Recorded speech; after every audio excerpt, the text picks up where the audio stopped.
Cowboys! First Take is presented by Freestyle Libre. And how about them Cowboys? Happy Monday, everyone. I am Shea Cornett. We're going to hear from Greedy a little bit later on. His name's Dan Orlowski. Cam Newton is coming. I think he's in a little bit of traffic. He'll be here momentarily. That is Stephen A. Smith. Stephen A., where's the cowboy hat? What's going on? How you doing? Hey, just relax. Patience. Don't fall for this. I'm here for you, Shea. You'll see it's all falling in the plan. It's all coming together.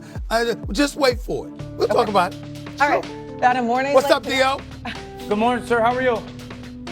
I'm doing all right. I'm feeling great, looking great. I think I'm good. Let's rock. Like Grimace. Let's not think.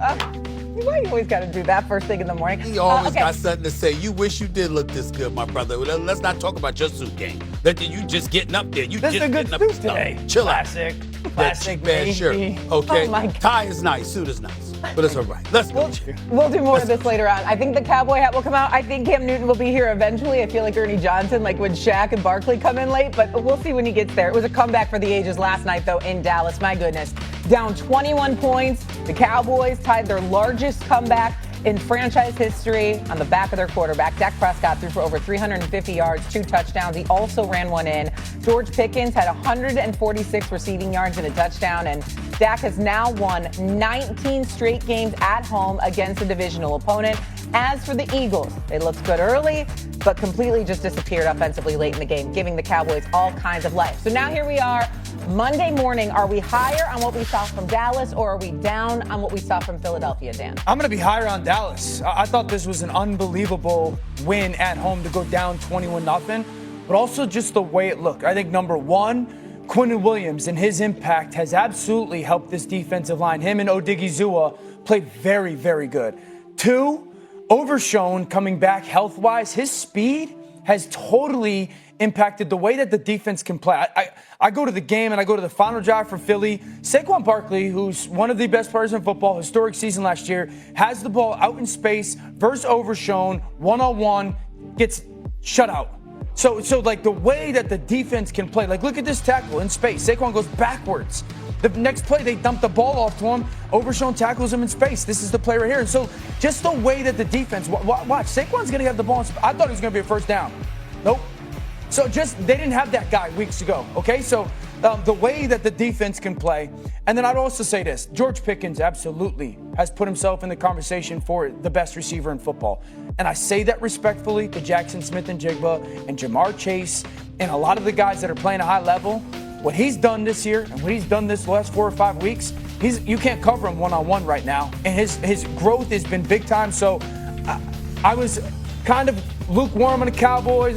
I got to give them the respect. The way that they played and the way that they competed last night tells me that this is a competitive and meaningful football game team this season. I mean, George Pickens has been so impressive, and I remember we all had question marks heading into this season how this was going to work out. It has been very impressive how he's come along. Go ahead, Stephen A. What do you think? Are you more high on what you saw from Dallas or down on the Eagles? Well, I'm low on the Eagles, but I'm high on the Cowboys right now. I give credit where credit is due. They're down 21-0 with 11:30 left in the second quarter, and they come back and they handle their business. From that moment forward, to piggyback off of D.O.'s point, George Pickens had more receiving yards than the entire Eagles team. Really, 132 yards receiving. That's what the Eagles gave you after they had a 21-0 lead. And George Pickens was doing his thing when CeeDee Lamb was uncharacteristically dropping a bunch of passes. So give credit where credit is due. The defense neutralizing Saquon Barkley, not being able to do much. The offense stepping up. Dak Prescott being the leader that he is, not just the quarterback that he is. You got to give credit where credit is due when it comes to the Cowboys in terms of, what you saw from them, particularly being down 21-0. I wouldn't be here singing their praises if they had just won the game. It's the fact that they were in a 21-0 hole. That is the kind of game the Dallas Cowboys usually would lose. Usually that would lead to a blowout. Dak Prescott and others would engage in hero ball. Mistakes would mount. The defense wouldn't respond the way that they should. And ultimately, you'd end up losing a playoff game to Green Bay by giving up 48 points. That's what the Dallas Cowboys would have done This team looks a little bit different. Give credit where credit is due to Jerry Jones. You understand? You don't sign Micah Parsons, okay? What do? The Kenny Clarks of the world, the Quinnen Williams of the world, the Logan Wilsons of the world, the Overshown coming back and what have you. You've got all of that going on. Deron Bland as well. He had missed a couple of games this season. He's been back for a few weeks. You see what you're seeing from the Cowboys, and you see the level of potential. The only thing that I would say is this. People are walking around here talking about it, and Greeny himself, where the hell is he at? He's walking around acting like, oh my God, here they come. Look at the Dallas Cowboys. They won. What did I tell you, Stephen? Well, I recall somebody named Stephen A. I don't know if y'all know the guy. I don't know. You know, he's on First Take. His name is Stephen A. You know, he wears these fly-ass suits all the time. I don't know if y'all know this, but that Stephen A. also went on national television and predicted that the Cowboys would win this game because there was something I smelled about the Philadelphia Eagles that just hasn't been quite right. They look right to be had, and Dallas caught them. I picked Dallas to win this game. Dallas came back and won this game, but I will say this, okay?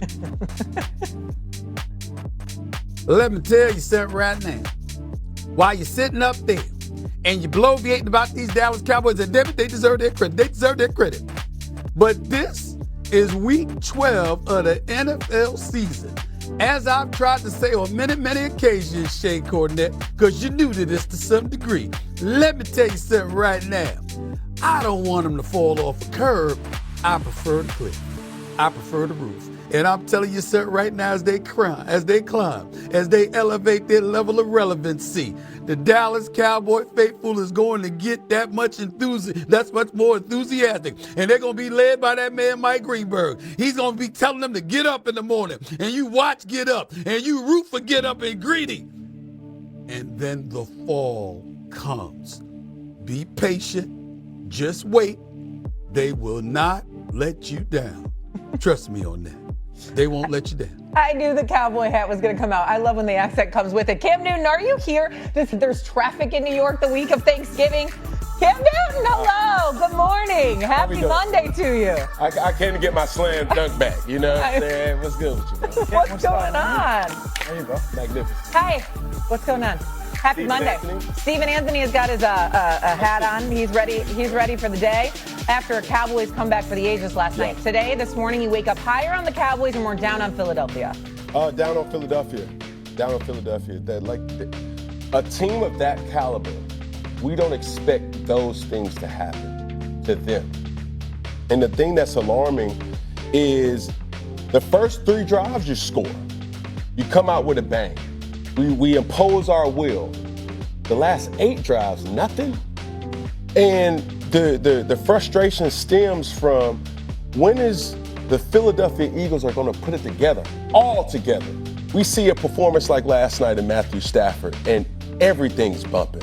From Puka Nacua, you got Devontae Adams. And you start to say, well, is it the offensive coordinator? Is it the quarterback? Is it the players? That's where my frustration comes in. That is because when you have that much talent and to not have one game, here we are in week 11, to not be able to say, okay, they figured it out. And that's the thing that I hold them to a standard. Extremely high on Jalen Hurts, extremely high on Saquon, extremely high on AJ, extremely high on Devontae. But we haven't had one game this year where we've said, okay, the Philadelphia Eagles, Kevin Patullo, Nick Sirianni,